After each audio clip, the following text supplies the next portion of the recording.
Good afternoon, everyone, fellow FINEX members, our Zoom participants for this afternoon. Of course, we're live on Facebook as well as YouTube, our esteemed guest speakers, and all our beloved junior FINEX students on the house. I am Edith Lee Chow. I will be your host for today's webinar, and this webinar is being presented by the FINEX Foundation through its Junior FINEX Committee. We have simply called this webinar Finance in the Digital World. So, show some shout out, hashtag sa JFINEX ako for today. Before we formally start, I hope everybody has renamed their Zoom account names as indicated. And I would like to call on our JFINEX liaison director. I'm sure he's a very familiar face to all of you. May I call in Director Benny Sullivan to lead us in prayer and to be followed immediately by the national anthem. Good afternoon, everyone. Let's place ourselves in the presence of our dear Lord. Heavenly Father, we thank you for gathering us here today. Bless our esteemed speakers. Open our hearts and minds that we may be enlightened and inspired by learning from their experiences and their wisdom. Guide our Junior FINEX Committee in their endeavors, in our endeavors, that we may continue to be a blessing to others, especially the youth. Thank you, dear Lord, for your mercy and grace in these difficult and trying times. We ask you to keep us always safe from harm and disease. In your warm embrace. Lord, we give you all the glory and honor. In Jesus' name, amen.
Thank you. And next, may I call on our very own FINEX Foundation Chairperson, Jose Jerome Jeng Pascual III, for the opening remarks. Thank you very much, Edith. Good afternoon, dear students, young leaders, FINEX colleagues, and our distinguished guests. Welcome to today's webinar on Finance in the Digital World, brought to you by JFINEX. My name is Jeng Pascual, and I am the chairman of the FINEX Research and Development Foundation. I was also the former CFO of Filipina Shell Petroleum Corporation. And during my last year as CFO, that was in 2020, I saw how the COVID pandemic accelerated the pace of digital transformation and redefined our ways of working. In this digital transformation, this digital transformation will sustain its momentum or even go faster, way beyond the time the pandemic has ended. The digital age is creating multidimensional opportunities as well as concerns for CFOs. Decisions on business strategy, records management, data and system security, organizational responsiveness, and even talent agility are becoming more and more intertwined with the new developments in digital and data. It is therefore critical that CFOs deepen their understanding of the impact digital transformation is having on the finance function and the way finance serves the business. So, why is this important to you? As finance students, you need to be aware that companies and businesses are focusing more on integration, innovation, and data analytics to remain competitive. And this will drive the way they resource people for their finance functions. They will need fewer traditional accountants, those who do only bookkeeping, reconciliation, and financial reporting, because systems, automation, and robots will take over these roles. There will be more need for finance people who not only know finance and financial accounting and reporting, but also understand the end-to-end value chain and provide the analysis and insights that help business leaders make better decisions in a shorter time. And working with the business means finance people need to develop effective business partnering and even project management skills. So for you students, it will still be important to know the basics of finance and accounting, but it will be likewise important for your future careers to keep abreast of the advancements in the digital space and develop your analytical and interpersonal skills. We are fortunate to have with us this afternoon two distinguished guest speakers who will tell us more about what is expected from the finance function as businesses digitally evolve. We have Mr. Evert de Bock, consulting partner at SGV and Company, who will talk about the need for finance and finance people to be more agile in a digital world, and Mr. Leo Rosales, financial planning and analysis director at Paymaya Philippines, who will describe how finance supports innovation in business. Thank you very much, gentlemen, for being with us today. I also wish to thank Edith De Chao, Regine Saga, our moderator later, Mr. Ned Goseco, the FINEX Committee Chair, Mildred Vitangcol, our liaison trustee, Benny Sullivan, and the rest of the FINEX Committee, and our ever dependable FINEX Secretariat under Mike Pinluan for pulling this event together. And thank you very much to all of you for your presence this afternoon. I hope you will all see that finance continues to play a key role in our digital future. We need finance people who will help companies and businesses achieve world-class status. And what is world-class? Well, I define it as doing more with less, better, and faster. And what you will hear this afternoon will be some of the pathways leading to world-class. Thank you once again, and please continue to take care of yourselves and each other. Thank you, Mr. Jeng Pascual, who is also one of the awardees for the CFO of the Year. Thank you for those welcome remarks and kind words. And before we go to our speakers, I will give some house rules and rules because I was informed that there are students here who are, instead of taking their summer interns, they're asked to attend certain webinars, and there might be requests for certificate of attendance.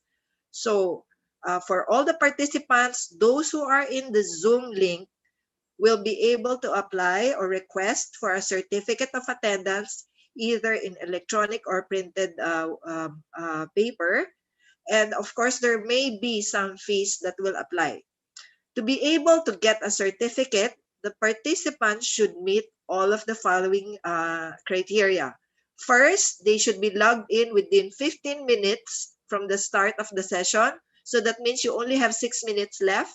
We're 2:09 right now. Attended at least 75% of the session.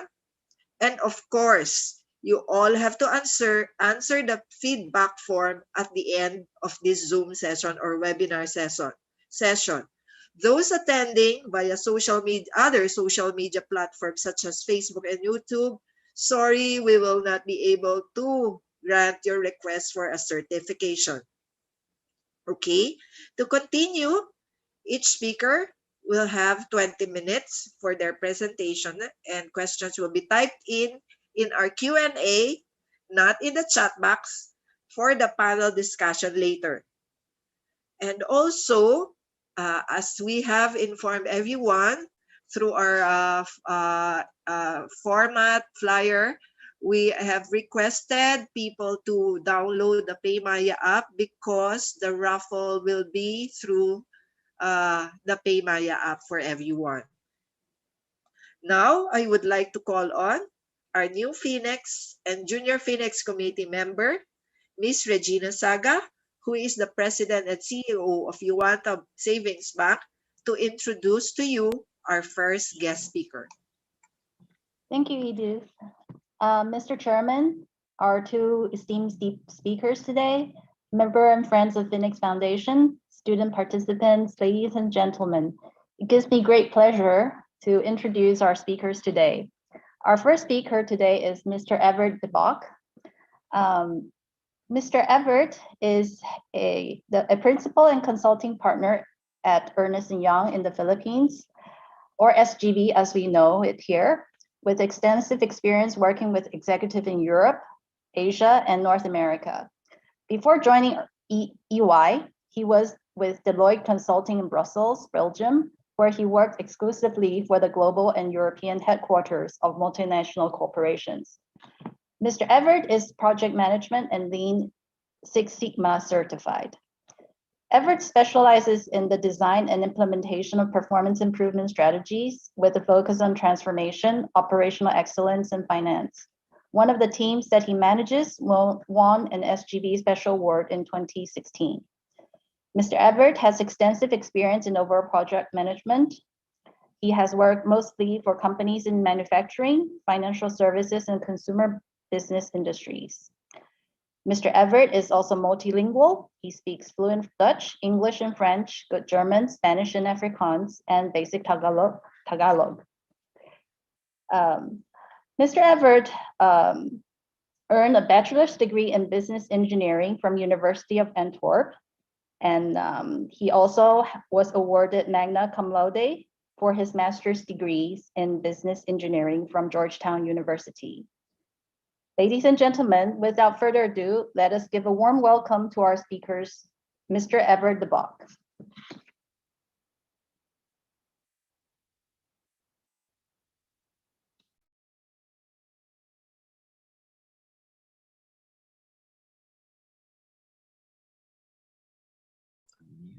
Hello, good morning. Can you hear me? Yes, we can hear Yes, we you, can. Everett. Welcome. Okay. Sorry there, I had to push a number of buttons to be visible and audible. So good afternoon, everyone, and thank you for having me in this session. Very happy to be here and to talk a bit about what's essentially my passion and what's been my career essentially so far. So I'm always very happy to talk about finance and more specifically agile finance in a digital world today. So we have a few topics for you today. So if we can go to the next slide, please. So we'll be talking just a little bit about SGV and how we help essentially CFOs, finance directors, and finance departments in general. And then we'll be talking about the trends that we see in the market and the evolving role of finance. In part 3, we'll talk a bit more about how we think companies should address finance transformation, essentially. On the next slide, we want to start with a quick exercise to get everyone involved. I know we all have different levels of experience in this webinar, but would like to hear from the audience what word comes to mind when you think about the future of finance. So we have a Mentimeter, so you can see there's a link here to go through. So please browse to that link, enter the code you see at the bottom right of the slide, and just enter what comes to mind, really the first thing that comes to mind when you hear the future of finance or digital finance or agile finance. Just one word or a few words, and then submit that, and then we'll see it all come together, see what the group think is about the topic. So we'll give you some time to do that while we go through a few more slides, and then we'll come back to this and see the results in a few slides. So I'll just keep talking as you browse through the Mentimeter and fill in what comes to mind. Next slide, please. Yeah, I think just a little bit about myself. So my experience is really in transformation and finance.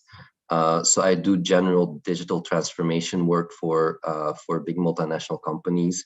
And a lot of those projects are specifically with CFOs, finance directors, and finance departments. By the way, you can still see the code for the Menti on the top right of this slide, in case you're still working on that. So when we do this kind of work for clients, there's just a second while I click away the video so I don't see myself. So when we do this kind of work for clients, we really work with CFOs and finance directors to go through everything essentially they do in their finance department and how to make it better. So it's really it's really very broad. Obviously, it touches on technology a lot, and it does even more so recently in the past few years, because there's a lot more attention to technology. But technology is always just an enabler to that, right? So what's really still driving in these kinds of projects is how you essentially how you build your finance processes, how you do things in the finance department, how you're organized, how you lead people, how you get structured, how you time everything, etc., etc. So it's kind of a broad exercise where you look at the organizational aspects, the people aspects, process, and technology. And I heard something very interesting in one of the introduction. It's doing more with less, better, and faster. And I think that is very true, and it kind of shows the very high expectations there is from a finance department. Finance departments are typically a little bit special in companies in the sense that they sort of sit in the middle of a lot of the activity and transactions within a company.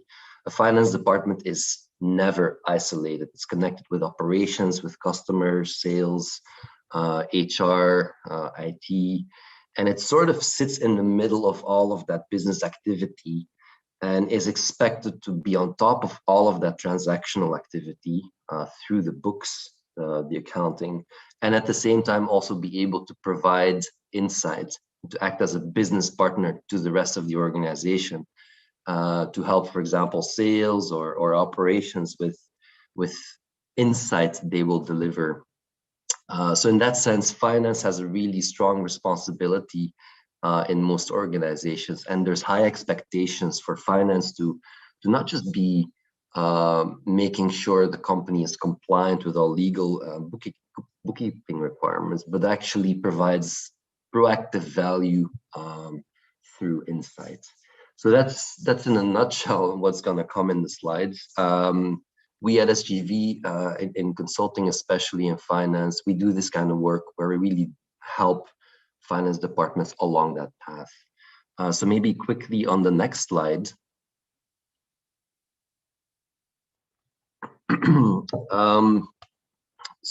I think SGV is mostly known for two things in the market, and even more so with students, right? One is the quality training that we provide to our people, which we are still improving every day. And two is our audit and assurance work. But just to clarify, when we're talking this kind of finance work, we're really trying to improve the work being done in finance departments. That is something that we mostly do in the consulting service line. So that's the second one you see at the bottom. And it's really separate from our traditional audit and assurance work and tax work. So what we do essentially in consulting is always about transformation. You see a bit more of that on the next slide. We don't just do that kind of transformation in finance, but there's other areas as well, right? So strategy and transformation, what do you want to do as a company? Customer and growth, what kind of customers do you want to focus on? How do you reach them? How do you make sure they're happy? Supply chain, how do you get your products and services to the customer, right? So production, storing, and delivering. Risk, how do you manage the risk in in your organization, cybersecurity, how do you deal with cyber threats that we see companies dealing with in the market today? So all of these items that are related to transformation and helping clients deal better with the changing world, that is essentially in one sentence what we do in the consulting service line. Next slide, please.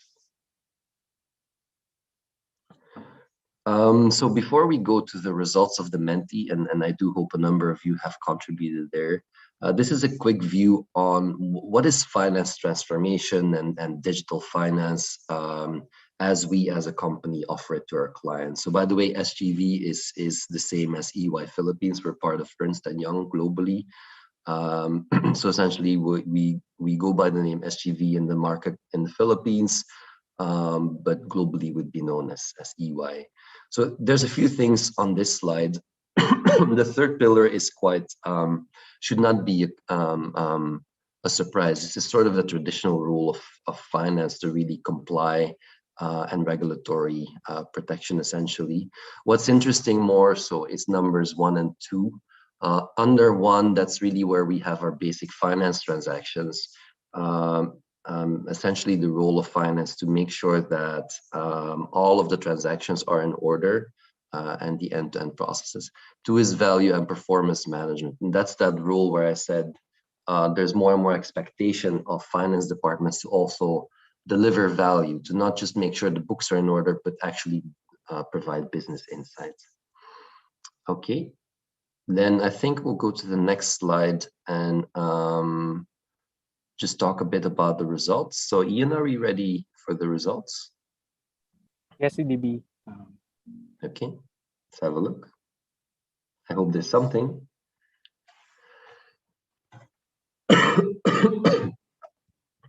Okay, it's still moving. I mean, some people are still providing inputs. What's coming out here? Digital, definitely.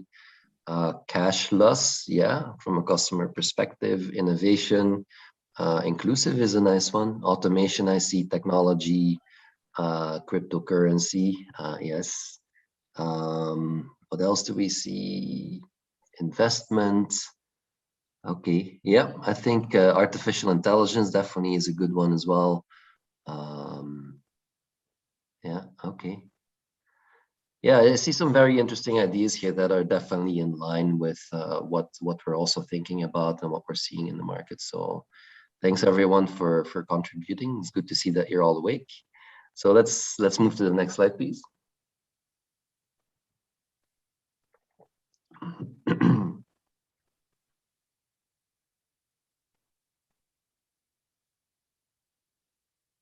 Yep. Okay, so now we'll be talking a bit more about the trends and the evolving role of finance. Yep. Yes, Ian, next slide, please. So what is happening really in the market that has an impact on finance and a need for more agile finance, right? A few of the trends that we're seeing is that growth is challenging in different ways. In mature markets, there is limited growth, of course, so companies really struggle to grow and need to find innovative ways to reinvent themselves and serve their customers better. In emerging markets, there is a lot of growth opportunity, but we're really talking about very diverse, sometimes volatile markets where there's really specific local preferences as well. So how do you address those? That's also a challenge. Consumer behavior is very much changing. We see, of course, that we've seen a new wave of digitalization that's been happening in the past few years. Ever since the pandemic, though, that has really increased and has really picked up in pace. I think that's an idea that you're all already aware of, that because of the COVID-19 pandemic and the associated lockdowns, there's been an increase in digitalization because essentially people are working from home, people are also consuming from home a lot more. So that has really accelerated that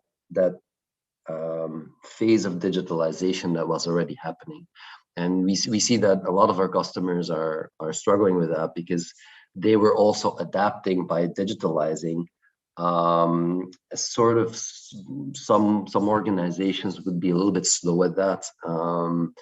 But because of the happenings of the past year, they were essentially forced to accelerate that, which really has been a challenge for a lot of organizations, really trying to adapt quickly, which is typically not the biggest strength of large organizations. That would be more for startups. Our clients are typically more large organizations where change is really it's more difficult to make happen, because objectively a lot of people are involved, a lot of departments, a lot of different kinds of customers as well. So making that change happen can be quite of a challenge. And what we're also seeing is that there's really blurring lines between big players and sort of niche players, right? So you can get insurance policies from very small companies now. The lines are blurring between large corporations and smaller ones. There's very small startup companies that are really challenging very large incumbents. So how to deal with all of that change is quite challenging, and essentially all of this is driven by consumer behavior. And then, of course, the cost pressures that are sometimes hard to control. I think that's always been a factor, especially for established organizations, but that has happened even more so. So all of this puts a lot more expectations on organizations and big corporations especially. And there's a need for a finance department to really play a key central role in addressing these concerns and making sure the organization moves in a better direction, where they serve the customer better, where the costs are under control, where they help really enable strong growth again. And as I said before, finance is not an isolated department. So finance has a central role because of the nature of what finance does. It sits at the center of a lot of the information and a lot of the essentially documents and transactions that go around in companies. So in that role, they sit on a wealth of information that they can harvest to really serve the business, whether it's marketing, HR, or wherever else, to be able to be more responsive to changing market conditions, to provide insightful information to whoever it is within the business, to help them improve their part of what their department is doing, and to do it also efficiently, right? So at the lower and lower cost. Let's go to the next slide as we talk about this a little bit more, this idea. Yeah, so we at EY, we do have a yearly survey where we survey essentially CFOs around the world and ask them what they're struggling with. I won't spend too much time on this one because quite conscious of time as well. But please, if you're interested, you can easily find our DNA of the CFO survey results if you Google it. So just Google EY DNA of the CFO survey, and you'll see some of a lot more of these kind of results. And it's quite interesting to see how CFOs really most often correctly capture what's going on in the market and how they need to adjust. Next slide, please.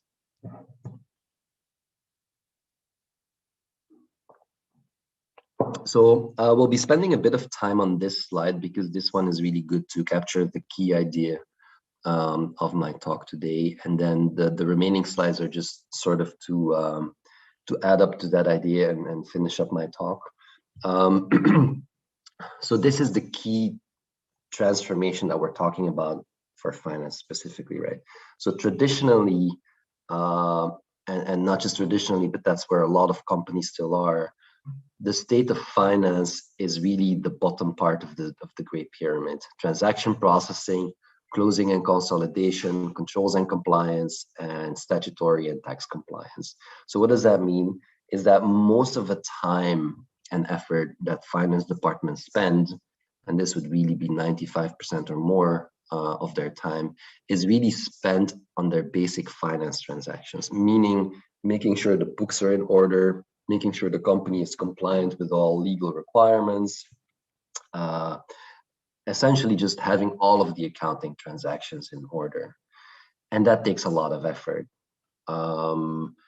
Relatively little time is left after that to spend on the other two items, which is planning, budgeting, forecasting, cash management, reporting, etc. Essentially, really the business partnering aspect, where you, as a finance department, will sit down with other departments and give them insights into their own data, help them understand the business. We also call this FP&A sometimes, financial planning and analysis. So all of that kind of work, there's typically very little time for that, even though that's really where the value comes in and what's really critical in the role of finance. So as we develop into an agile finance state, and this is an evolution that has been ongoing for a few decades, essentially. It just happens that with new technology, it's accelerating recently. The goal is really to spend as little time as possible on transaction processing and the closing and consolidation, etc. Because as important as that is, it's pretty much the basic expectation by now from finance departments. So the goal is to really go through all of your processes as a company, your finance processes, and really try to streamline that as much as possible. All right. So again, back to that initial statement that was made, doing more with less, better, and faster. That's essentially what comes out here in this slide. You want to be able to have very streamlined finance transactions, so the basics are covered, so you can then spend most of your time on the business partnering aspect, the aspect where you really provide insight into the organization, where you sit down with the other executives and the other departments, and you have mature conversations as a CFO, as a finance director, about how the company is performing, where we see areas that need more attention, to make plans for the coming months and coming years, to have rolling forecasts, to have very insightful management reporting, for example, as well. So all of that is what you want to be spending time on. And that's a very simple idea to share here today.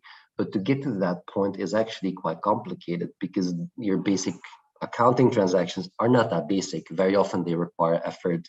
They require a lot of time. Finance departments, they really struggle, especially during the close and the consolidation, because they have a lot of cleaning up they need to do in systems and reconciliations they need to do.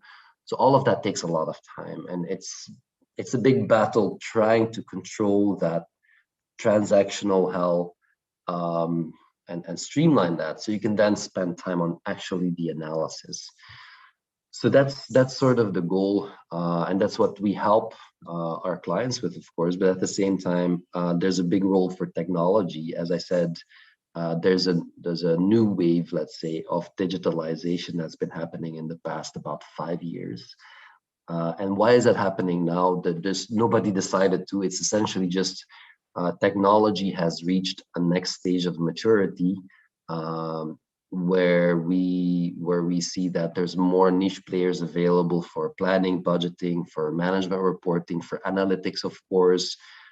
There's all of the evolution about RPA, automation. So all of those items, all of those new technologies really help support the goal of getting to an agile finance state. I hope that's clear as a central idea.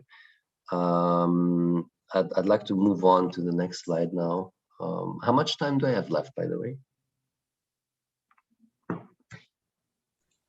Yeah. Hold on. A few more minutes, Everett. That will be fine.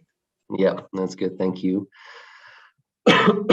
So on this slide, we see a few of the digital technologies that support agile finance, right? So you can read them here in the right portion of the slide. So cloud, intelligent automation, Internet of Things, blockchain, big data and analytics. Then we have cybersecurity, and we have a few more technical things.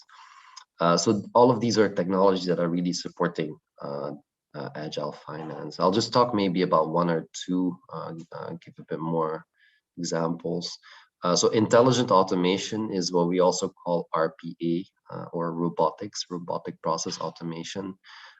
This is essentially where you will put robotic software on top of your transactional system. So companies will not replace their ERPs like SAP or Oracle by robotic software. They will put it on top. And how it works is that the robot is essentially a software that will act as a human. So it will do work that is rules-based with a large volume, and typically it's processes like reconciliations, bank reconciliation, etc. And the benefit of the robot is that, of course, it can work 24 hours a day. It doesn't make mistakes, and it's really an industrial way of doing work that is easy to program because it's rules based and it has large volume. So a robot can essentially do that. How that's helping finance and companies is essentially you really take out a big layer of that relatively simple and boring transactional work, so that people that used to be doing that can be freed up to do more of the financial planning and analysis kind of work. So that's a technology aspect and a process aspect. At the same time, it also means that you need to upskill people to go from doing basic accounting work to really doing financial planning and analysis work, right? And I think that's also a message here today. Finance departments are no longer just accounting departments. Those days are over. You will not just be doing the accounting and the books. The expectations today are much higher. The expectations from a finance professional are really to provide insights, to partner with the rest of the organization, to do the analysis, to really, understand the business and analyze and help the company forward. So that's a big expectation, I think, but it's also very exciting and interesting. Ian, next slide, please. I'll just skip this for a while. This is just our methodology that we use at EY and SGV to work with finance departments.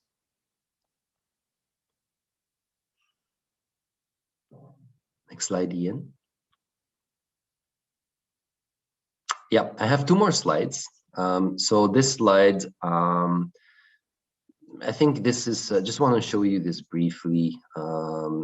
Essentially what we've talked about today, that there's a lot to be done, right? Process, technology, organization, even leadership, and how you lead people and give them purpose and manage their mental health as well. How do you go about all of that? We don't tell our clients to do everything at once, right? So there's always an important discussion that needs to happen about what do you want to do first. So that would be the now on this slide, and then what do you do next and beyond. So that's, yeah, it's important to have that thinking to really prioritize what you want to do first. Typically, you want to do things first that are low-hanging fruits, that will give you benefits relatively quickly, and that typically do not require most investments. So what we see typically in the now is a lot of the automation work, because our robotic software is relatively easy to implement. Some of the more fancy stuff like blockchain, artificial intelligence, typically comes later in the evolution of a company. Okay, I have one more slide after this one, where we try to make it all come together. No, not this one. Let's skip this one. Yeah, so this one is my last slide, and really trying to show what the future of finance looks like compared to the traditional finance of today or of the past. So you see in the classic finance, I think some of the key words here are scorekeeper, the top left word. Essentially, the role of finance until today or until recently is really to keep the score. To keep track of all of the transactions in the organization, make sure the books are in order, and then also comply with legal requirements. Whereas in the future of finance, finance will become a catalyst to enable business, to enable the business model, support M&A even. Essentially, as we said, I think an important word to use here that's not on the slides is the role of a business partner. So from a scorekeeper to really a business partner, that is essentially the evolution that we're seeing, and that has been going on for a number of years. What's been happening recently simply is that pace of evolving from the left to the right has just picked up, driven by new technologies and new software. Okay, so I hope you will find it interesting to read some of the other words here on the right of the slide. See some interesting things here that we're really seeing in our clients as well: blockchain, artificial intelligence, analytics, etc. I understand that there won't be any questions right now, but we have a Q&A later, so happy to answer any questions you might have at that point. And yeah, thanks again for having me. Okay, thank you, Everett. And we've learned that you're from right now in Belgium. Is that correct? Yes. Must be very early. Anyway, before we proceed on to our next speaker, may I just remind everybody that you can post your questions in the Q&A section of this Zoom link. And we will pause for a certain, to give you some giveaways courtesy of SGV and Ernst Young. We will raffle off 8 winners for hoodie jackets. So let's do it. And I hope everyone has also downloaded their PayMaya app. All right, can we have the 8 winners?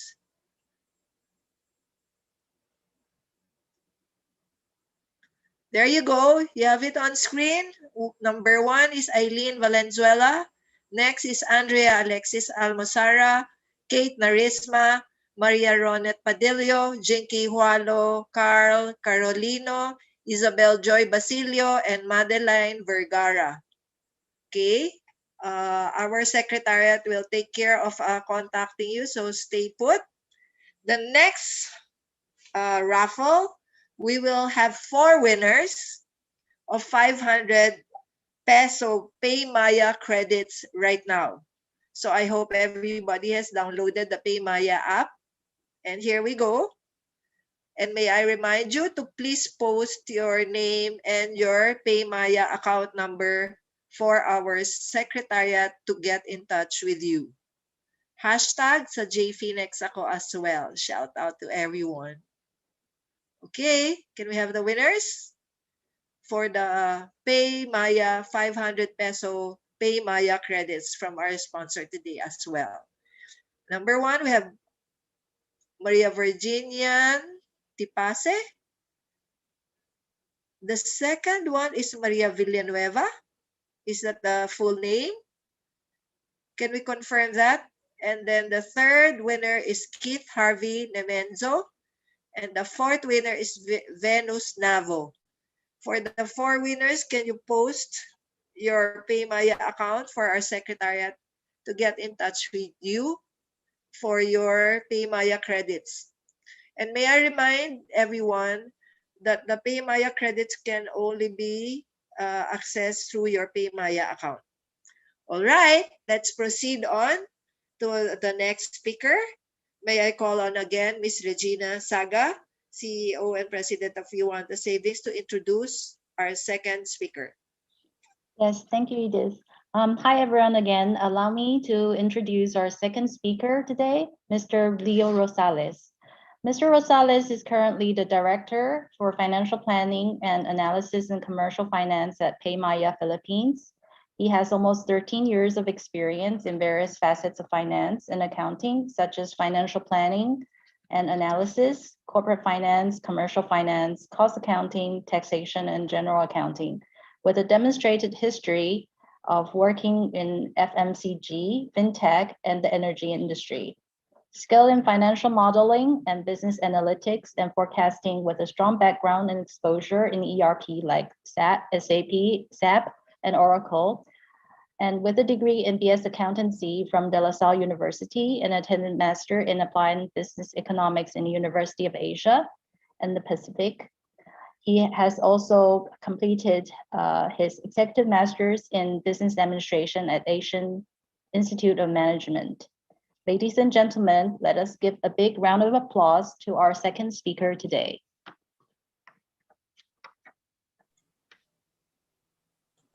Okay. Yeah, thanks for that, Regina, for a wonderful introduction. So magandang hapon sa lahat. I hope everyone is safe and healthy. Thank you for having us here, FINEX and FINEX Philippines. I am happy to be with you today. Again, I am Dio from Paymaya, and I am here to tell you why our profession, even though we work behind the scenes, are equally important in this so-called digital economy. As we speak, many companies, government agencies, and even NGOs that one day you will work for are changing the dynamics of doing their business. They are integrating technology in all areas of their business to provide better products and services to their valued customers. Given the change in business landscape and the tough competition or market competition amidst this VUCA world, they must continuously innovate across organization to remain relevant in the market stream, and that includes finance.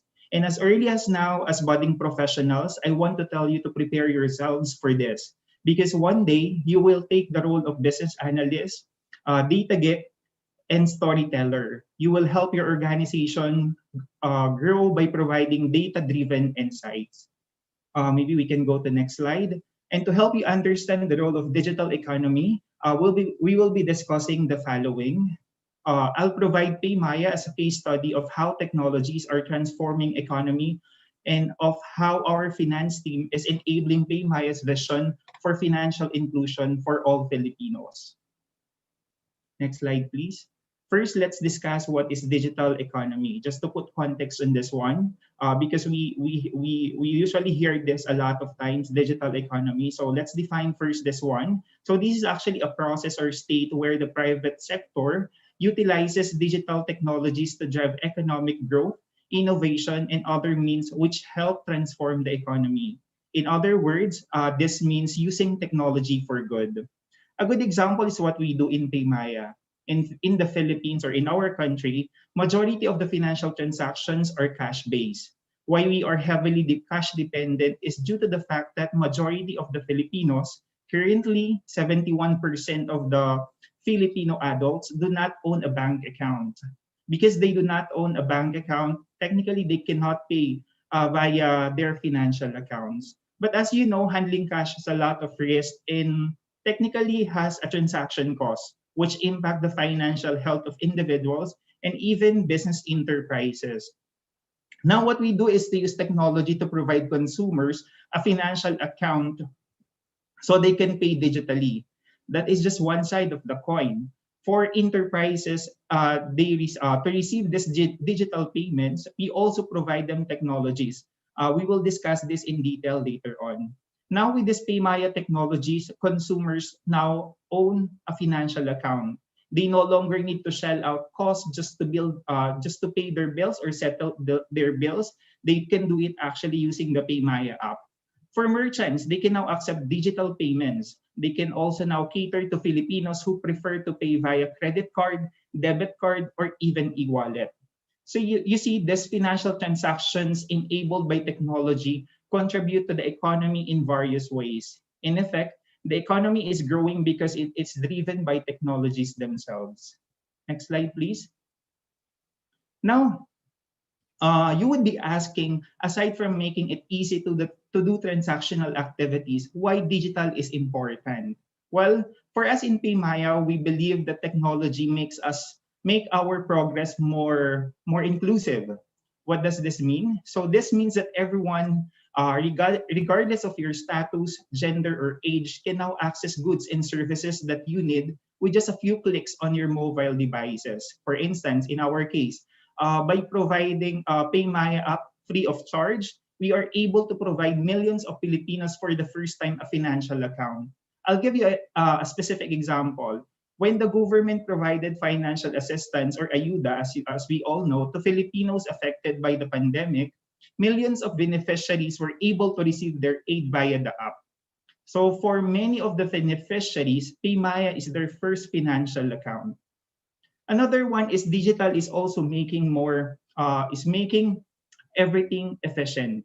Now you no longer need to go to physical stores to buy. You can buy in Lazada, on Facebook, or even via Viber. But it's not just it. You want your whole experience hassle-free. So businesses also tap platforms like Lala Move to get your goods delivered to you. Businesses also tap us, PayMaya, to provide them solutions so they can accept cashless payments. Because of this, you can pay electronically. Lastly, digital is pushing innovation. So what do we mean with innovation? We are actually introducing new ways of providing goods and services. In our case, in PayMaya, we introduced digital payments as the safer, better way to pay than cash. Next slide, please.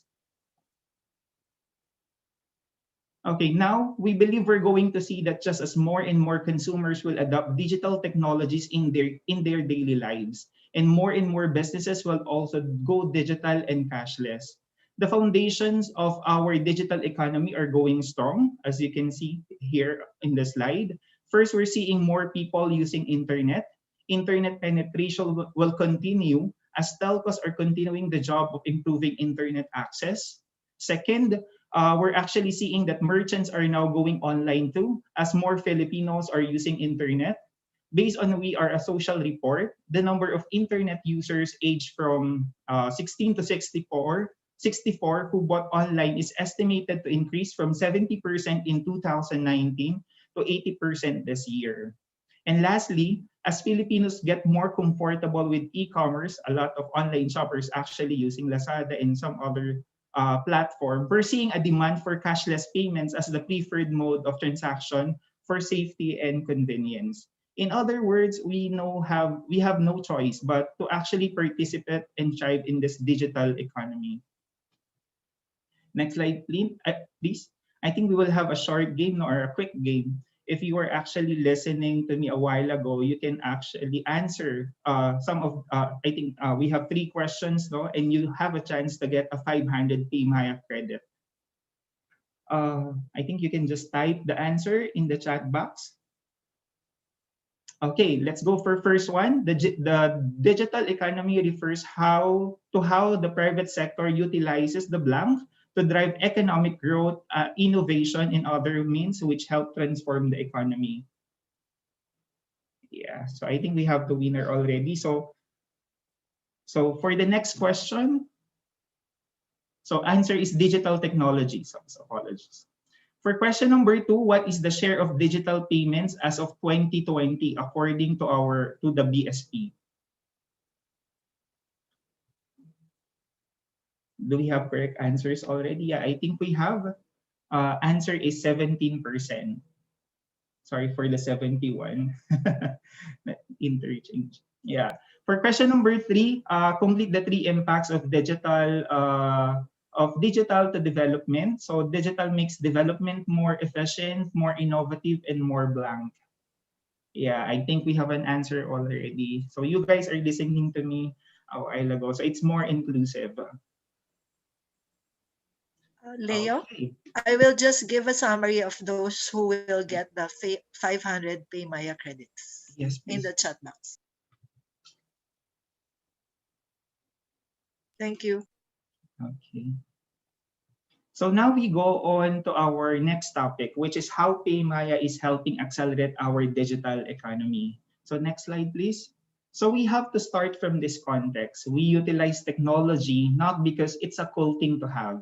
We utilize technology because there is a challenge that existing solutions cannot solve.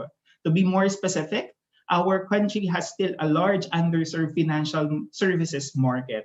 If we're going to look at demographics and opportunities behind them, the Philippines has the second largest population in Southeast Asia and is among the most resilient and fastest growing economy in Asia. The country is experiencing rapid economic growth and changing consumer behavior on the back of favorable emerging economy themes such as we have young, large, and growing population that is highly receptive to technology and social media. So Filipinos spend on average 4 hours a day on social media, comparing to an average of approximately 2 hours worldwide. So Philippines also has a tech-savvy population with an average of 10 hours online, indicating a large potential user base for fintech solutions. Third, we have underserved market for financial services. Only 28% of the population have bank accounts, the majority of which are underbanked.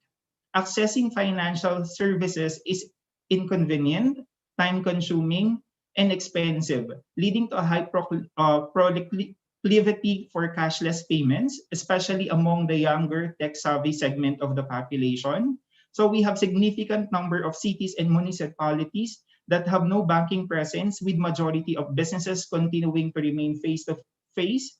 And lastly, smartphone penetration and data connectivity are rapidly increasing, enabling users to access various forms of digital platforms.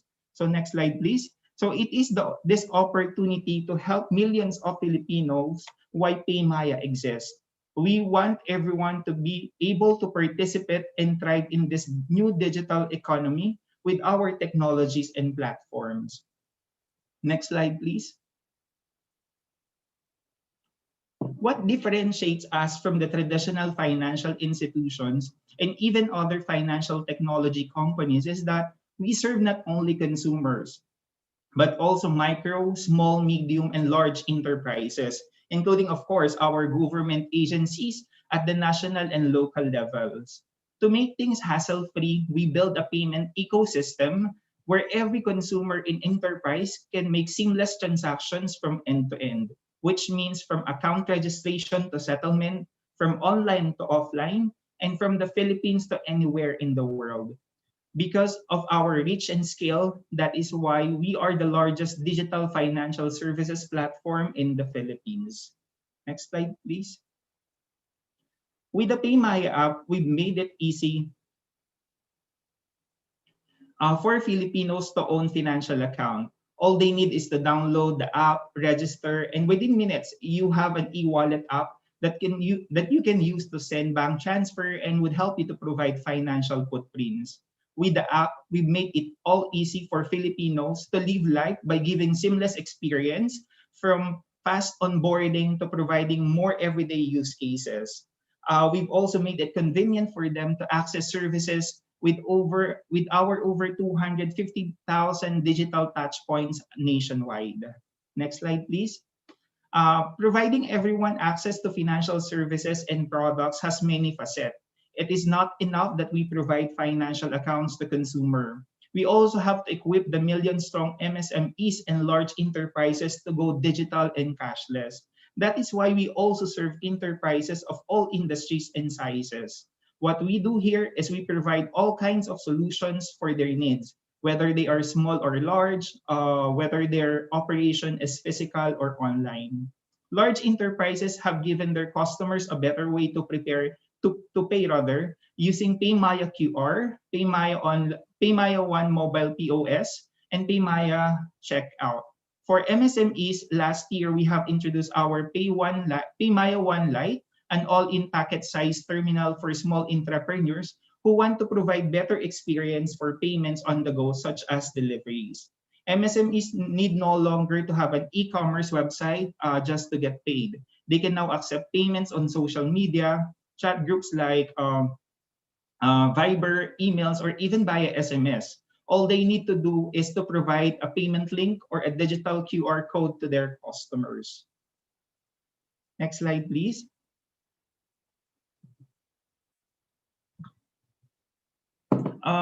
While digital is accelerating across industries, we know that the underbanked are also unconnected. In the foreseeable future, we believe that there will still be millions of Filipinos who have no bank account or an always-on mobile data. In other words, we still need to bring digital financial services to them via the offline, physical infrastructure that is set in place in many communities, especially in far-flung villages. We have the backbone of this infrastructure through the Sari-Sari store. Most of us are familiar with Smart Padala, or now it's being branded as PayMaya Negosyo. So what we do in PayMaya is this: We have opened up more ways for the unbanked to enjoy financial services. We have transformed our largest domestic remittance network into last-mile digital financial services hubs. Next slide, please. Question is why you use PayMaya. So technically there are so many reasons why you have to choose PayMaya or use PayMaya as e-wallet platform. First one is, of course, this is very relevant and timely for us to be protected from COVID or any virus.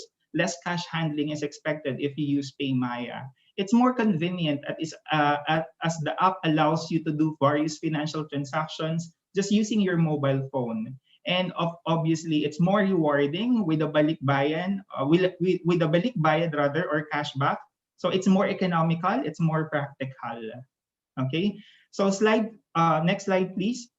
So we have 250,000 add money touch points in the app where you can add money via InstaPay, PesoNet, or P2P, or add money using debit card, credit card, or via Smart Padala and other partners. So you see, if you have PayMaya or if you have downloaded already PayMaya, you'll see a lot of use cases there. You can do your bank transfer. We have the best gaming deals under PayMaya tile. We have over 360 merchants in our PayMaya mall wherein you can do shopping there. So we have a lot of partner merchants there. You can pay government fees or dues using the app.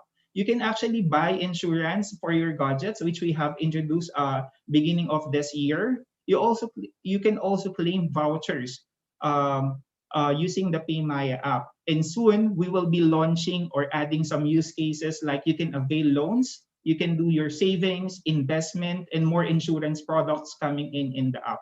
So watch out for those new products coming in our e-wallet app. So PayMaya is also globally available using a roaming SIM. So your relatives abroad can open a PayMaya account and enjoy the same functionalities like settling bills or paying bills, buying telco load, gaming pins, send you treats and vouchers, and a lot of more actually. Next slide, please. So here's a table to show you the difference and perks of having a fully upgraded PayMaya account. You can actually, with an upgraded account, you can transfer money, you can withdraw money, and there's a lot of benefits if your account will be upgraded. To give you more information about that, let's watch the next video, please. Unlock convenience with just a few taps on your phone by downloading the app. Download PayMaya in the App Store or Google Play. Open the PayMaya app and register with your name, mobile number, and email address. Read the data privacy policy and tap Agree once you're done. You may also tap the box to enable data and personalization. Enter the verification code to be sent via SMS and tap Proceed. If you have an invite code, input the code and tap Submit Invite Code. It's that easy. After doing these steps, you may now upgrade your account so you can enjoy all the features of PayMaya.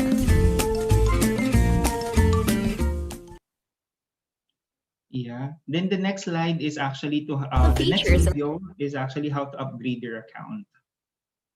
Enjoy all the features of the PayMaya app when you upgrade your account. Tap the menu button on the upper left corner of the screen and select Upgrade My Account. Review instructions and tap Next. Prepare your valid IDs and tap Next. Input your name, birth date, and other details that match your ID.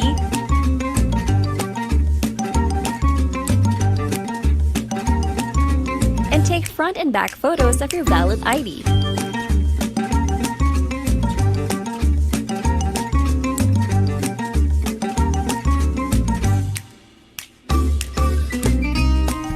Record a video selfie following the instructions on the screen.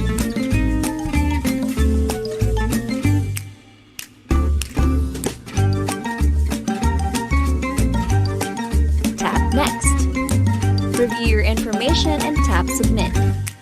Wait for account upgrade confirmation and tap Done. You may check the status of your application by tapping Check My Upgrade Status on the menu. Once your account is successfully upgraded, you may now send money to friends, withdraw money using a PayMaya card, and unlock higher account limits for your PayMaya. Remember, PayMaya and its representatives will never ask for fees, your account password, your online virtual card number, and your one-time PIN when upgrading your account.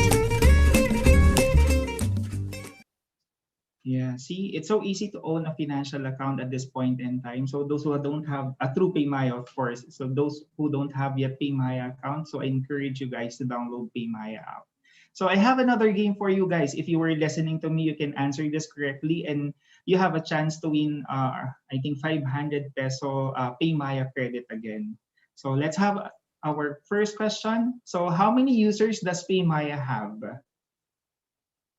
Though I did not mention it a while ago, but it was flashed in the screen. Yeah, I think we have an answer already. It's 35 million plus. Okay.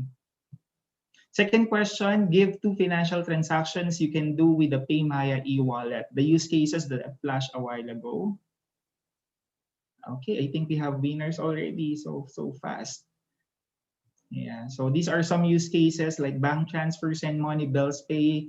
You can buy you can shop actually using our Maya app, Maya Mall rather, pay government fees, do add money, buy insurance, sooner invest, save. Yeah, so that would be part of our use cases coming soon. So question number 3. Complete the 3 businesses of PayMaya. So we have PayMaya e-wallet, Smart Padala by PayMaya, and last one is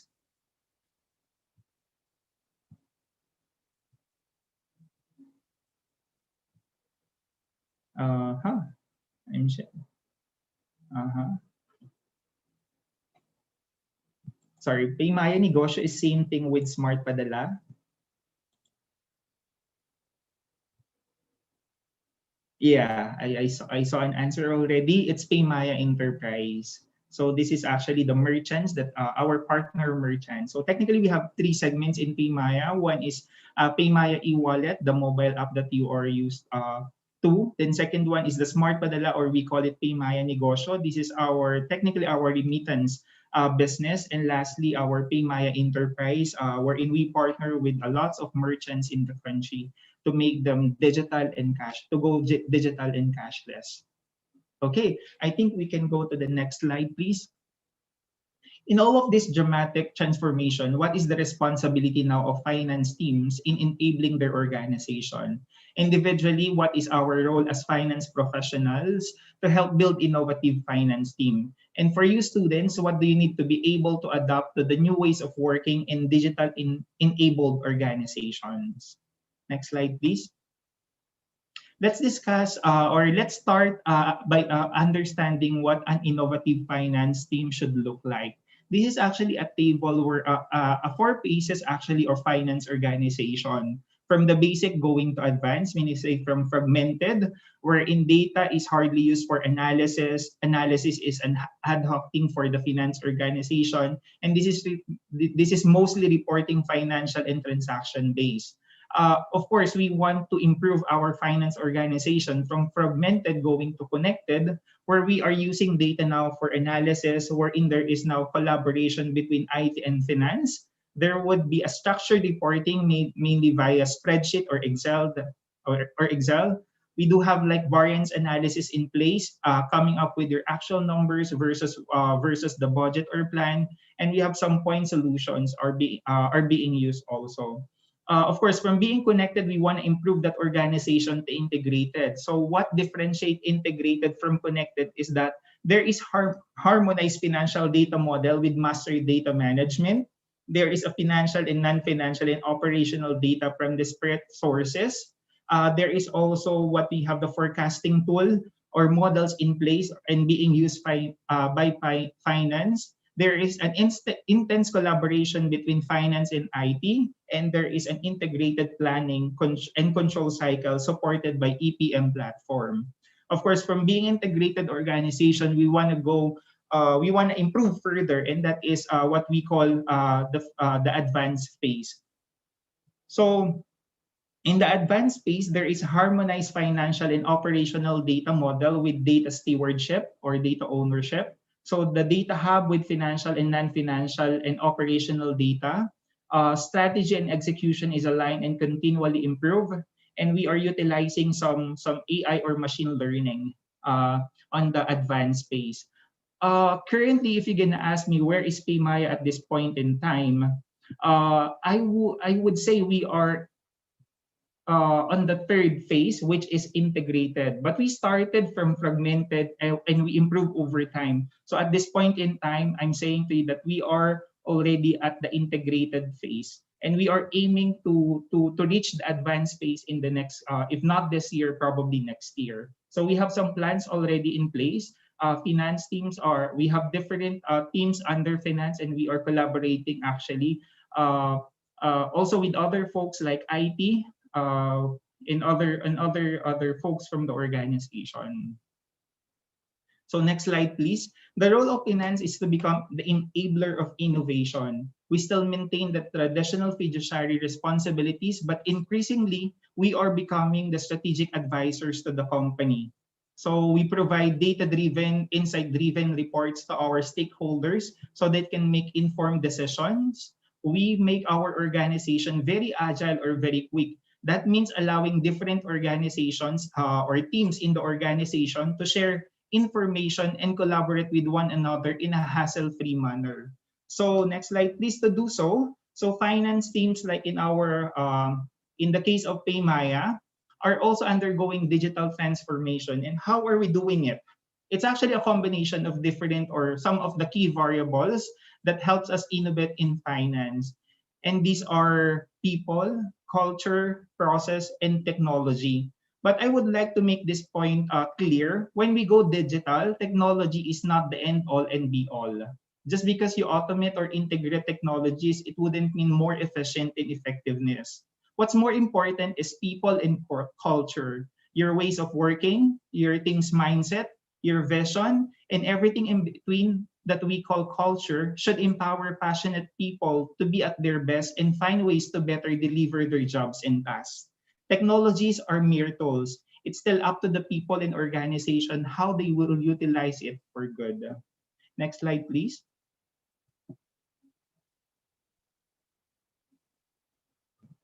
So we make our organization agile and flexible enough to cater the changing requirements of the business by doing some necessary reorganizations within the team, leveraging on the skill sets and capabilities of our people.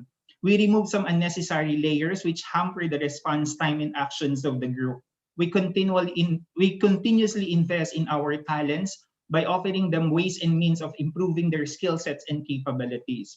We develop leaders in our organization. And lastly, as part of finance, we also have skin in the game wherein we commit delivering operational and financial targets of the company by improving business partnering. If you're gonna see the KPI of my team, it's not just about delivering management report on a day 3 or day 5. It's not just about closing the books. But you'll see in our KPI in Paymaya in finance organization, we also have skin in the game in achieving the top line performance and bottom line performance. Meaning to say, we have to contribute something on the achievement of our volume, our revenue, and even our bottom line or profit. So that's also part of the KPI of my finance group in Paymaya. So although we don't have direct interaction or the direct means on how to achieve those targets like revenue, volume, or even the bottom line, but by improving our business partnering with our commercial folks or different people within the organization, we can somehow help or influence them or guide them to make a good decisions or informed decisions. So as a fintech company, for Paymaya to be specific, our people are our key assets.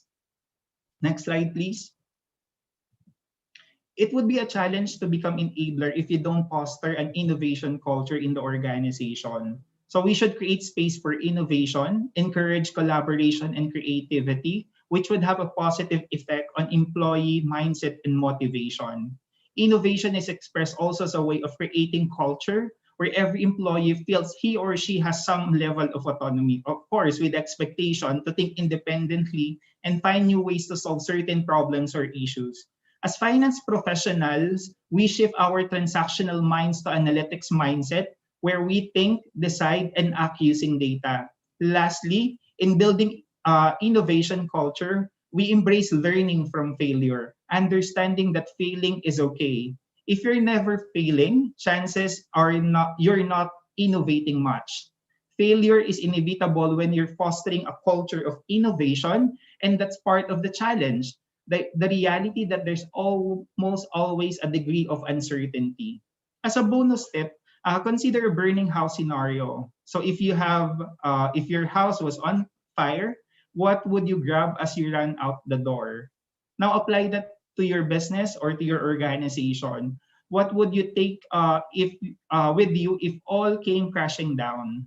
So for me, I would grab the ability to innovate and to inspire innovation in my team. That's the foundation for growth, the difference maker, and probably the special sauce. Next slide, please. Streamlining is the process used to simplify or eliminate unnecessary work-related tasks to improve the efficiency of the organizations or businesses. So streamlining processes require the usage of modernizing techniques, technology, and other possible approaches to complete. There are a lot of benefits actually when you do when you streamline your processes. It could increase your cost efficiency. It could improve your productivity, your communication in the organization. There would be a better time management, and lastly, you could minimize the risk because with streamlined processes, there is a greater transparency. Next slide, please. Lastly is we leverage with technology. So in finance, actually, we're using a lot of technologies. We're using SAP HANA for us to, to account all the transactions in PayMaya and come up with a timely and relevant reporting. We leverage with other tools or analytical tools like we have Tableau, we have some other organization in my past. We do have like some tools in forecasting or budgeting. Like we have like Anaplan, we have like Power BI. We develop our data warehouses, sandboxes. So we automate all the repetitive tasks in work so that it could reduce time and we could refocus our time or in doing something that would be more beneficial to the organization. But obviously, as I highlighted at the last bullet, we do not become fully dependent on technology because what happened if suddenly na-crash down yung system or something is wrong with all the tools that you're using in the, so we know how to handle it. So that's why I was talking a while ago that still people is the most important asset of the organization. So although you have technology, but still if there is something wrong, something went wrong on the processes, on the technology, it's not functioning well, you still have people you can rely on. Okay, for slide 28, next slide, please. So this is actually a sample that we have recently done with PayMaya, our challenge before was actually the slow closing of our balance sheet and P&L, which actually affects the optimal use of data and report for decision making. So the solution that we did is actually to implement e-invoicing, streamline unnecessary activities, develop a month-end close calendar or schedule, and realigning the tasks of our employee to maximize efficiency. We likewise leverage on technology by using or adapting SAP HANA, which is the latest one, automate the revenue and direct posting, and automate some other processes. As a result, from a 10-day closing or coming up with a P&L, so it's taking now only 3 days. For the balance sheet, so we have balance sheet already on the 5th or 8th day already. It was improved actually. Then manpower from this one is for our financial reporting. From 8, it is now 5 people under financial reporting. Maybe you would be asking what happened to the 3.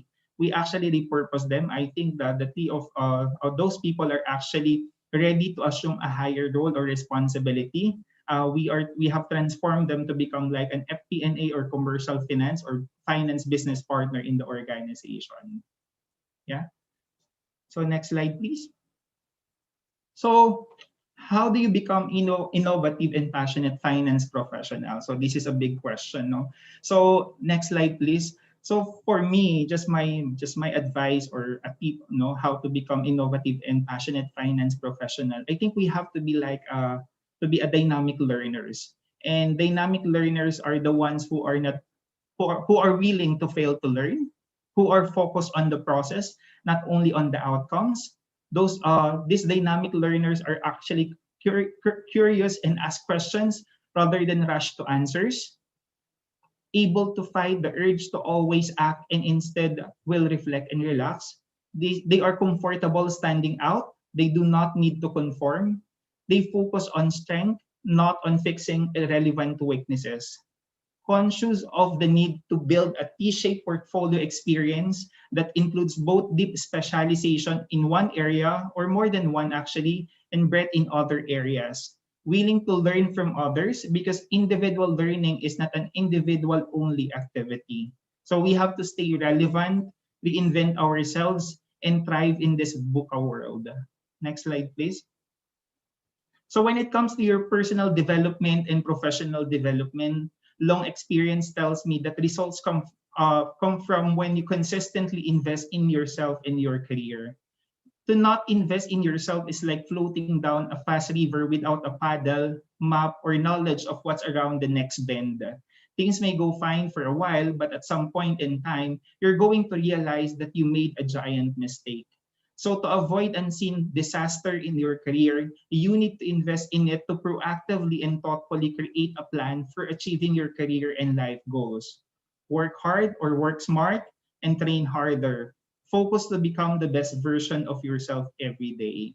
I'm pretty sure for most students know that given your effort and hard work studying in college and given the guidance and expertise of your teachers and professors, you'll have a better or bright future in the corporate world. And I'll see you soon.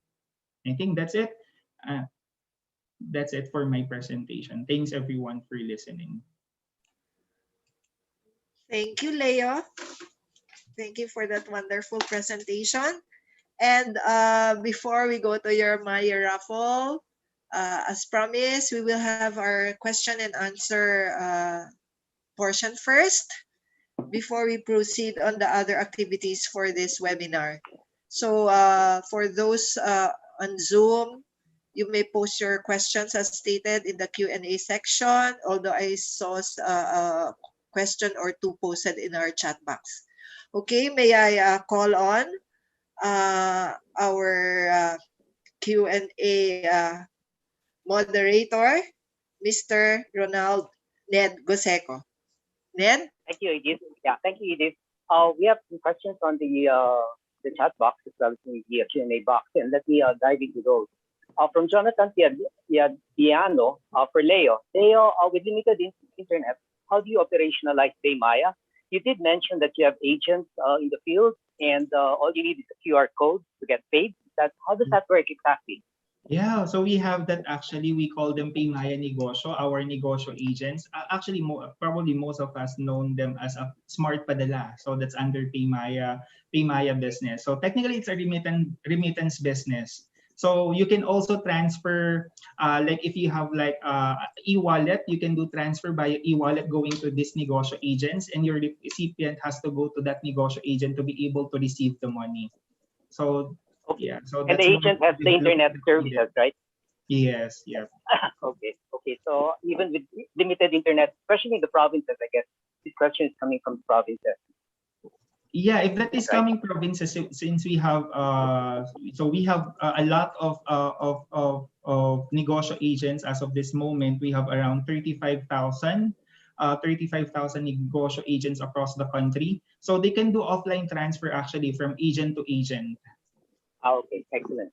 So it's almost like some of the pawn shops, right?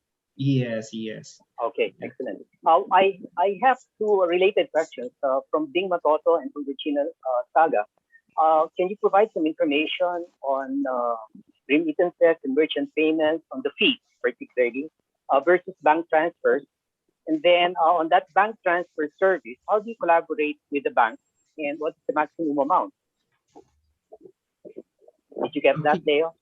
So you mean bank transfer from your mobile wallet to your bank account? Yeah, that's through Yes, InstaPay actually. So you can do that Okay. using your e-wallet. So that's through InstaPay. You can actually transfer money up to 50,000 on a daily basis.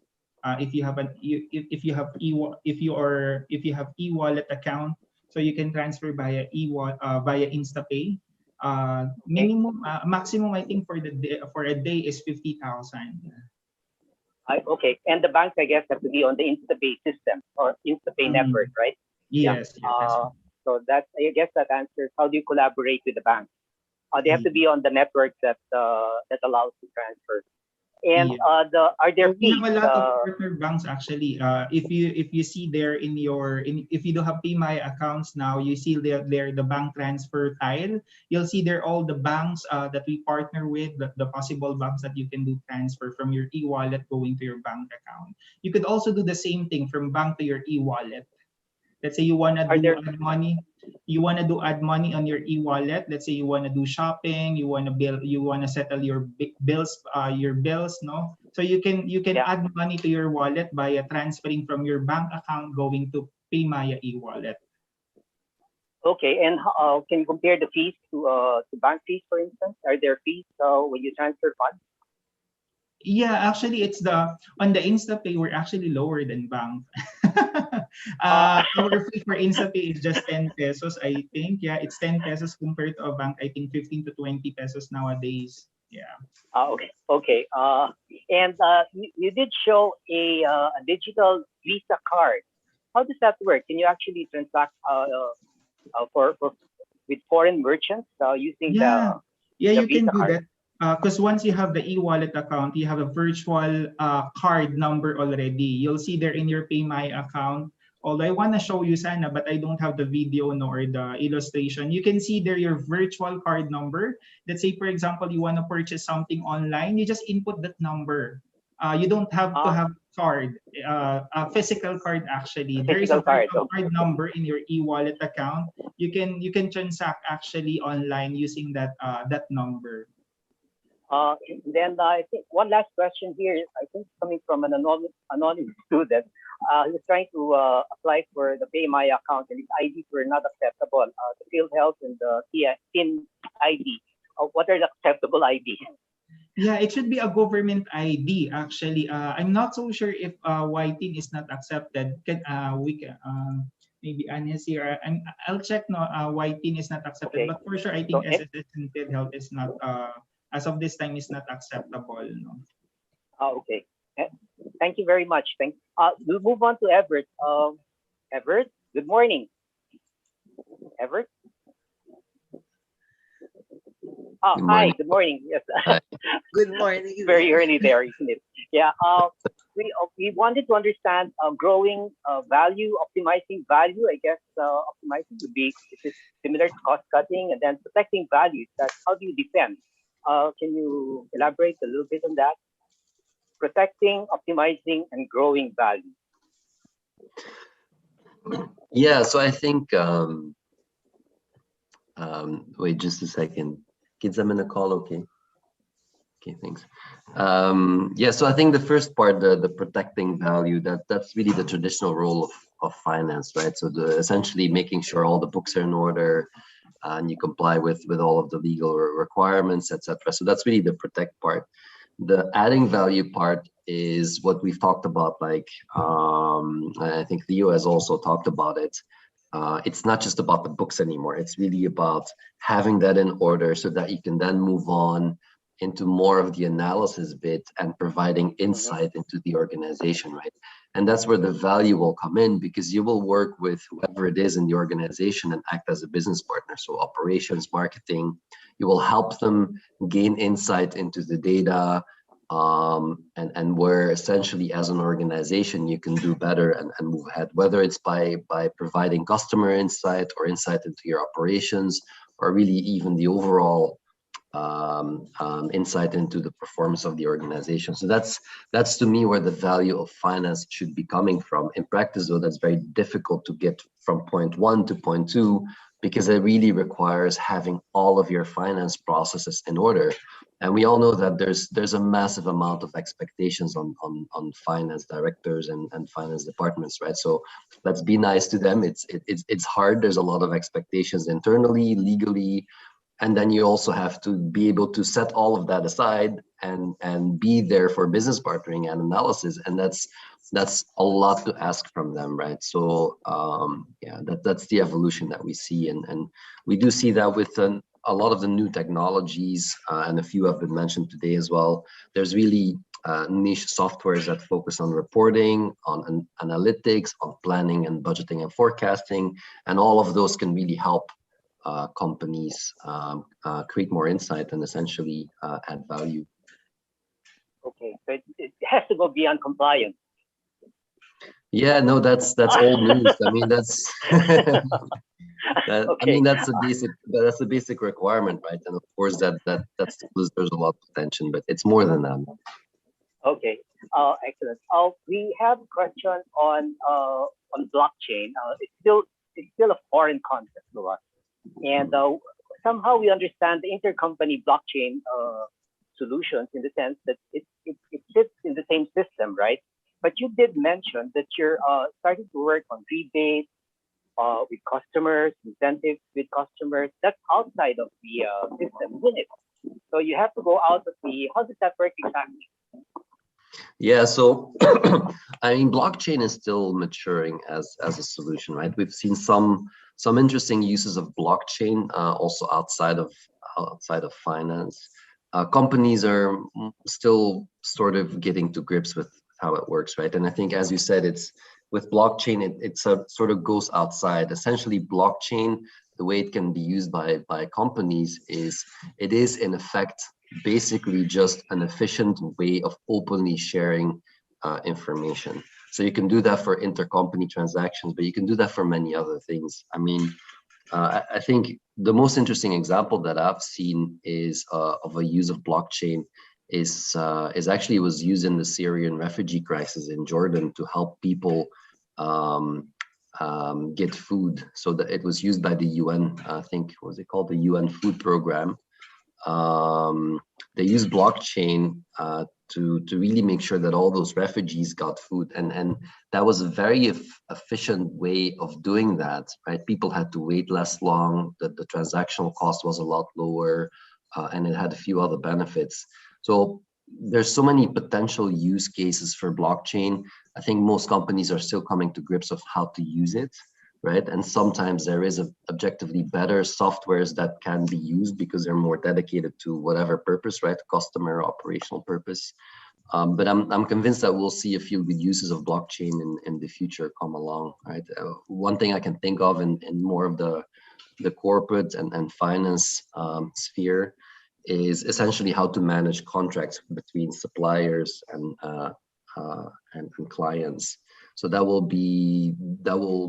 is something I think that's already happening across the world in a few instances, and I think the most tangible way of using blockchain in companies that I've seen. Okay, so it's still evolving, I guess. Everett, that's what you're saying. Yeah. We have some related questions. One coming from Miss the Piton. She's asking about the risk in adopting technology, of course, the risk to, I guess, to human resources as well. How does this work exactly from a risk standpoint? That's a very valid. I think the risk in terms of, well, there's a few things, right? Technologies come with a risk, but you know, there's also more and more attention to cyber threats. But I think in terms of the human risk, in my line of work and in all of the work that I've done for clients, I mean, we've typically really defined a lot of potential FTE reduction, right? Typically, when we do a project, it's at least a 20% reduction, and it can go up to 50%. But I have never had any of my clients lay off people, essentially because as an organization, if you're growing, you're trying to serve your customers better. The idea is to upskill, right? So I think I touched upon this a bit earlier. You try to take out a layer of very transactional, boring work that people don't enjoy doing anyway, and you have software do that, while people then move on to do more, more value-adding work, analysis, things that people enjoy doing more. You just have to help them along that path and upskill them. But honestly, being very genuine here, I have never had any of my clients fire people. It's really always about reorienting internally, and there's always so much work that needs to be done, right? So yeah, very little human risk, I think, on the short term at least. That's interesting. Maybe I can go back to Leo, because he talked about this, about making sure that you're upskilling all the time, right, Leo? Can you? Yeah, actually, I also provided actually a case study where an actual case that we did to PayMaya, wherein we streamlined our financial reporting. So from 8 headcounts, actually, because of the efficiency and some innovations that we did on that particular team, no, so it's now 5, I think, or 4. But they can close the book ahead of time. Then what happened to these 3 or 4 people? No, so we did not fire them. We actually give them a higher responsibility, since they know already the baseline. I mean, they're good. They know the numbers already. They know how to read it. I think we can transition them to become like a finance business partner. So these 3 or 4 people are now part of my team, which is FP&A or commercial finance, which adds value more to the organization. Mm-hmm. That's right. But they have to be ready for retraining, right, Leo? Yes, of course. Yeah. So it will be a continuous learning, actually, really. If you want to stay in finance and do in finance really well, you have to sharpen yourselves every day. Okay. And good. Going back to Everett, you had the term, you mentioned the term here, and technical accounting. Is this cost accounting? Technical accounting? Yeah. Oh, yeah. No. How do you use it? How do you use it in your practice? I don't remember using that term. Okay, because you mentioned that technical accounting will probably be outsourced, including internal audit. How can it be outsourced? Okay. Yeah. Yeah, let's say some of the more transactional work you can either have it done by software. You can also outsource it, although I don't see that very often. What we do see, of course, is that and that's very relevant to the Philippines as well, that a lot of companies have shared service organizations, right? So GBS, Global Business Services. And yeah, that's important to the country. That's also, we work on clients with that as well. We really try to convince as many companies as we can to set up a shared service center in the Philippines, serving globally. So I think that's an interesting opportunity for the country. Even there, we're seeing that despite the influence of technology, shared services is still growing in the country. So I guess that's the outsourcing part. In organizations, finance departments in the Philippines, so I don't think there's a lot of opportunity and interest to really outsource some of the work in finance. I think there's other ways of tackling it that are more apparent. Yeah, that's right. Yeah, because the opportunities that are open to our students right now are really more in general accounting, and essentially payables, reconciliation, that sort of thing, right? But I was surprised that you did mention internal audit. So that's very specialized. And it's usually kept in house, right? So we're trying to understand where that is coming from. Yeah, internal audit is most often kept in house, but we do have a number of clients that are really large organizations that have outsourced it, and that's also one of the pieces of work that we do. So that is possible, right? To really make that a dedicated service. It can really help to free up some of the attention of the client into more of the analysis, because internal audit is important, but I guess some companies don't consider it something they really want to focus on and become very good at. But mostly this is really organizations of large scale that would outsource it. Okay, thank you. I'm afraid we're out of time, but we still have a couple of minutes, I guess. If you have any messages to our students, Everett, Leo, maybe start with Leo. Your message, I guess, to our students. Yeah, so I would say go out of your comfort zone, guys. I mean, don't be afraid to try things out after you graduate in college. Actually, there are a lot of opportunities up for you to, to discover it. Focus on your core, focus on your strength, and yeah, improve. Sharpen your skills and capabilities on a daily basis. We have to be a better person every day of our time. Yeah, I think that's it. Thank you, Leo. Everett, Yeah, special message to our students. just I would say sleep well, be well rested, so you can be your best self in the course of a day, and then everything else will settle itself. I mean, just take it easy. I mean, the beginning of your career isn't easy. You will do a lot of low level work initially, but you will learn and you will find your place. And don't be discouraged if at some point you didn't get a promotion or you think you're not doing well. If you keep going, if you put in the effort, you will get there. And every now and then, just take a break and go easy on yourself. Thank you, Leo, and thank you, Everett. Back to you, Edith. Welcome. Thank you, Ned. Thank you, Leo, and thank you, Everett. Please stay on, guys. We will have a group photo. We will first call again the FINEX Foundation Chair, Mr. Jeng Pascual, to award the Certificate of Appreciation to our two distinguished gentlemen. Jeng? Thank you very much, Edith. And once again, thank you to both our distinguished guest speakers, Avert de Bock and Leo Rosales. And please allow me to read off the citations on the certificates that we will be giving to you for your attendance today.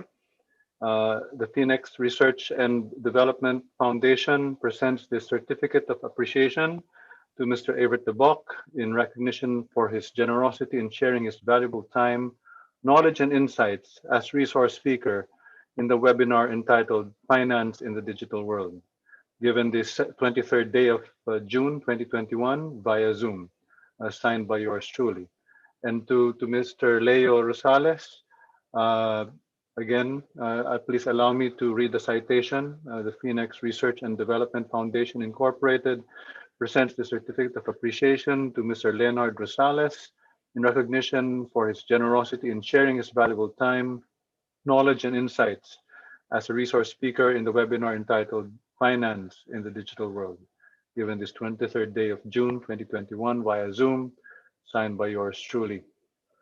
So thank you very much, gentlemen. And yeah, I'm sure that our students picked up a lot of insights on what is in store for them once they get out into the real world. Thank you, Jay, and thank you, gentlemen. I request everyone to just open their video so that our secretariat can take a group photo of the people attending today's webinar. Okay, Lynn or Jeff, can you tell us if we're ready? So just smile until they say you stop. And then after the photo session, I'll continue giving away the prizes from our sponsors, SGV, and of course, PayMaya. Lynn, Jam? Alex will take care of it po. Wait. Alex. Okay, Alex. Everyone, please open your video, open your please. cameras. Okay, ready? 1, 2, 3. I don't know which screen are we. Just keep on smiling, guys. Okay. Thank you. I only have one page here. One page that's open. Okay. Yes. So we're done for the photo session. Alex? Okay, done, ma'am. Done. Okay. Now we go back to our people who are excited for the raffle prizes. For the jackets, we will redraw another one because I think the other winner is from SGV, so she's disqualified. So Jam, another winner for the SGV hoodie.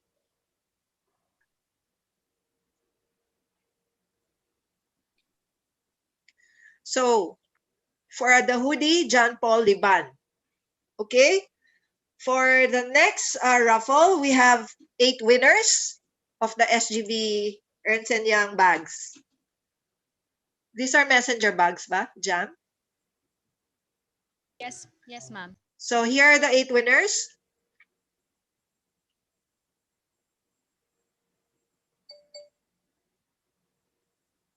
All right. We have Aris Norberte, Eliza Bagasin, Ivy Rose Adona, Laika Hubilia, Ella May Ebin, Ameline Nasungan, Angelica Abergas. I think she also won in the question of Leo earlier on. And Wendy Malunes. Congratulations. Now, let's get 3 winners for the 500 peso PayMaya credits.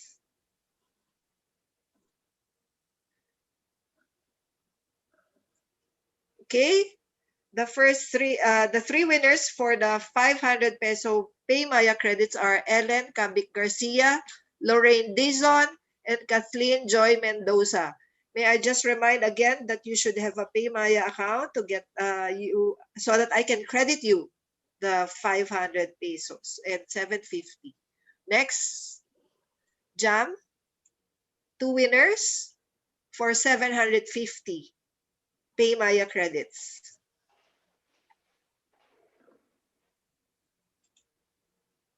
Again, thank you to PayMaya for the total credits that they gave us, total of 10,000. And also to SGV Ernst & Young for the hoodies, wonderful hoodies and bags. Okay, the 2 winners for the 750 PayMaya credits are Karen Picache and Fernica Celendro. Okay, before we go to the final 2 winners of PayMaya credits for 1,000 pesos, may we call on the JFINEX chairperson, Dr. Mildred Vitangcol, for her closing remarks. Thank you, Edith. Good afternoon, everyone. It's a great honor to have all of you on this successful Finance in Digital World forum online today. To our esteemed guest speakers, Mr. Evert de Buck and Mr. Leo Rosales, and to all our, earlier we had 710 registered participants, and now in Zoom, almost 400, and joining others are joining online on FB and YouTube, who diligently listened and gained inspiration from our insightful topic today. In the words of our speakers, emphasize the business transformation, growth, how clients view in the changing world from Mr. Evert de Buck, and talk about the agile finance in a digital world. Mr. Leo Rosales, we learned updates on the in-depth on digital economy in the Philippines, the digital models, trends, and trusts in the business communities, and new technologies utilized in businesses that accelerate its transformation to future-ready firms, such as new generation ERPs, robotic process automation, or RPA, advanced analytics, AI, to name a few in what was discussed. The impact of e-wallet applications in the financial world. In this challenging world and the advent of digital age and economy, there is no other way but change and pivot to new ways of doing business. From our group, the Finance and JFINEX, please join me in giving a virtual applause to our 2 very competent topic speakers who shared the insights today. Thank you too to our FINEX and JFINEX Secretariat team, Jam, Jeff, Lynn, Alex, Chona, and Mike, who are assisting us in organizing this event. And also from Paymaya, we have Anne and Ken and SGV team, Jemeline and Christian. On behalf of the committee headed by our JFINEX Director, Edith Dichao, and Director Benito Sullivan III, and Mr. Jose Pascual III, Committee of JFINEX, Mr. Ronald Luis Goseco, Sinen Bing Matoto, and Ms. Regina Saga, we wish to thank all of you and wish everyone a fruitful and successful and happy life ahead. Looking forward to see you all in the next virtual events of FINEX and JFINEX. Thank you all very much for your presence today, and thank you once again for sharing your insights and having fun learning today, our learning journey with you, plus of course the prizes we shared to our participants. I hope you had fun as much as we did. Before we end, there's more. As what mentioned by Edith, we have 2 more raffle winners of 1,000 pesos Pay Maya credits, and the winners will be announced in a bit. And thank you, SGV and Pay Maya, for being here today for donating the raffle prizes. See you soon. Stay safe and stay healthy. Thank you very much. Thank you, Madam Chair. And now, can we call on Jam for the last 2 winners of 1,000 peso Pay Maya credits? And shout out to everyone. Our warmest thank you to Leo of Pay Maya and Everett from SGV, all the way from the other side of the world. Let's do it, Jam. Don't forget to give your PayMaya account before you leave. The first winner of 1,000 peso PayMaya credit is Carlitos Brown. Carlitos Brown. And second place is Maria Eleanor Reyes. Congratulations. Consulta MD raffle. Yeah, sorry. Sorry, guys. More. Sorry. There is the Consulta MD prizes that was given for our participants. This is an online consulting services from doctors. You can consult them 24 hours a day, and you have free 4 video consults. They give you prescription, laboratory requests, even medical certificates, which are important during these times. Of course, they can also access to partner benefits, and they can give it to 5 members of the family. And don't forget, the expiry is on December 31. So Consulta MD, let's go on with the raffle. Sorry, I missed that. Jam?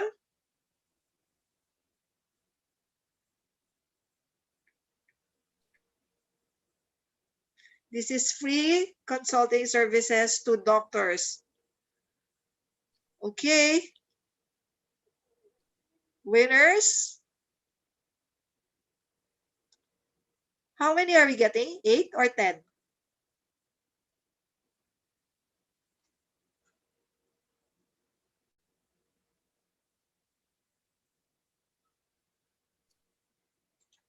We will have 10 winners.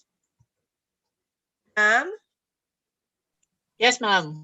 10 Okay, winners. let's do it. Okay. The 10 winners are for Consulta MD. Please also give your details so we can give you the codes for you to access the app. First one, Jasper de Los Angeles. Second is Vanessa May Ugali. Third is Glendon Sobre Juanite. Fourth is Jenris Herongay. And then fifth, Kim Ernest de Jesus. Sixth is Kerbilin Nicole Bautista. Seventh, John Melbridge Dew. Eighth, Darlene Macaday. 9, Eleanor Layog. And the 10th winner of the Consulta MD is Bernardino Sangalang. So there you go for the Consulta MD. I hope everyone had a great learning experience with our speakers. And I hope you had wonderful take-home lessons from our 2 distinguished guests. Till then, we'll see everyone again. And keep on checking out our Facebook page.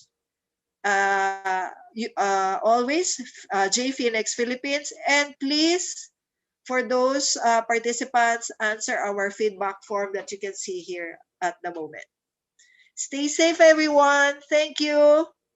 Thank you. Thank you, everyone.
Edith, I think there are two participants still on the line and raising their hands.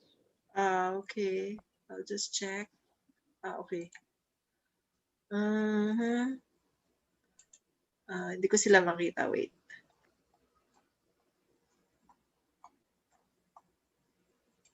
Jam? Can you check kung sino yung tatlo naka-raise hands? Ay, dalawa na lang. Two na lang. Answering them now, ma'am. Ha? Sending a message now, right now. Okay. Si Julian Yanga. She said she can't reply sa chat. I think she's one of the winners also. Okay. Meron pa dalawa naka-raise hands. 4. Naging 4. Paki-attend.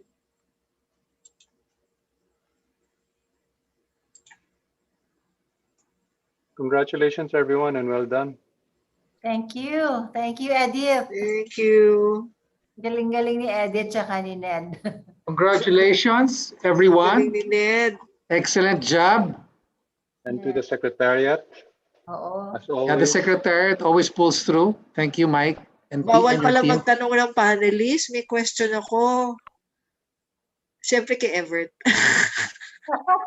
Ikaw talaga. He's a little bit sick, no? I asked I chatted him eh. Sabi ko, are you sick? Oh no, I'm not sick. Gusto ko sabi, ubo ka na ubo. Papadala ko sana ng gamot. Nak naman. Hindi uso sa Belgium ba siya? Oo. Hindi nandoon. uso doon ng Vicks. Hindi. Nagiging kakagising lang ng gulo na tayo siguro. Nga eh. I'll go ahead now. I have another meeting to go. Sige, But Jeng. again, thank you very much. See you Well done. again. Congratulations, Jeng, salamat. Mildred, Edith, Everyone. Benny, and the Secretariat. Thank you, thank you. Regina. Andiyan pa ba si Regina? Bye. Yeah, Bye. I'm happy, Madam Edith, that you invited Regina to participate. Oo nga. Galing, di ba? And then si you remember EJ? Oo. EJ Kwai Ansen. Conference sila. Assigned conference. Yeah, I invited him to be one of the panelists for the Maria Ressa talk on the 29th. Which, by the way, we have to invite FINEX, okay, the students to attend that. Jeff. Nandyan pa si Jeff. Jeff, Yes, Mike, Jeff. Jam. Hello. Kakakuha ng ano. Please make sure that we invite them. Mike, nandiyan pa si Mike. What is the Zoom capacity for the June 29 webinar of Maria Ressa? 1,000 ba? Kaya yata 1,000, Benny. Kaya 1,000 eh. But it would be good to invite students to that.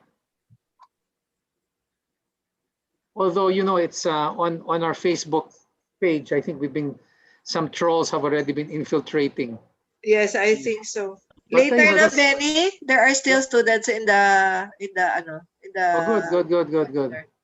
Later when they're Hindi, wala you na. just have a post webinar. Meron pa, 46. Yeah, there are still people Okay. Sige. Anyway, that's it. We'll announce that on the 29th, please. Yeah. Thank you. There are people also requesting kasi e-certificate eh. So we can log off but the secretariat will process kasi the students will need it for their schools.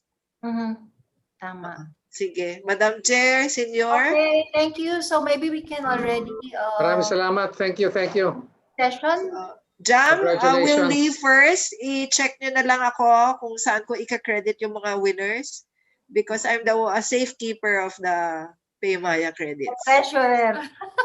Thank you. Kaka-stress kaya, dapat kada bigay dapat may screenshot. Mas sobrahan yung pagbigay mo niyan, Edith. Oo nga. Sige. See Okay, you. thank you so much. Benny, thanks. Okay. Thank you. everyone. Thank you, Jeff, Senior, Mike, Madam Chair. Pam, Thank you, Secretary. Secretariat. Congratulations. Good job. Alis muna kami Okay. and take care of the students on the here pa. Bye. Thank you. Bye. Bye-bye.